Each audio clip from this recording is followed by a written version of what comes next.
ప్రభుత్వ పాఠశాల విద్యార్థులు నిజాయితీ నైతిక విలువలకు నిలువెత్తు నిదర్శనంగా నిలుస్తున్నారని మంత్రి లోకేష్ అన్నారు. తిరుపతి జిల్లా Venkatagiri ZP high school, girls high school విద్యార్థులపై ప్రశంసలు కురిపించారు.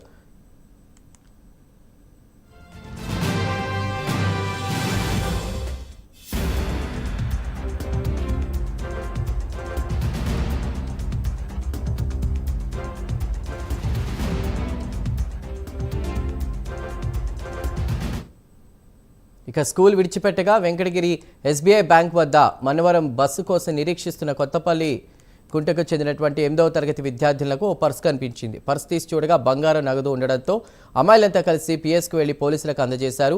ఎస్ఐ స్వరూపకు తమకు దొరికిన పర్సు అందజేసి అభినందనలు అందుకున్నారు. ఇంటికి వెళ్లేందుకు తిరిగి బస్టాప్కి రాగా అక్కడ ఓ మహిళ పర్సు కోసం వెతుకుతూ పిల్లల్ని అడిగింది. తమకే దొరికిందని స్టేషన్లో ఇచ్చామని చెబుతూ ఆమెతో పాటు స్టేషన్కి వెళ్లారు పిల్లలు. నగదు ఆమెవేనని నిర్ధారించుకున్న ఎస్ఐ ఆ మహిళకు అందజేశారు.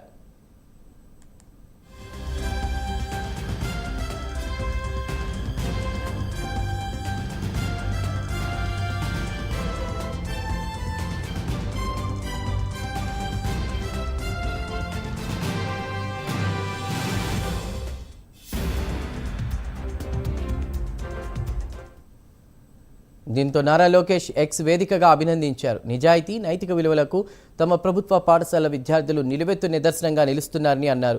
చిన్న వయస్సులోనే మీ నీతివంతమైన ప్రవర్తన ఆదర్శంగా నిలిచింది చెల్లెమ్మలు అన్నారు. ఎల్లప్పుడూ అండగా ఉండే అన్నగా తాను గర్విస్తున్నానంటూ ఎక్స్లో రాసుకొచ్చారు.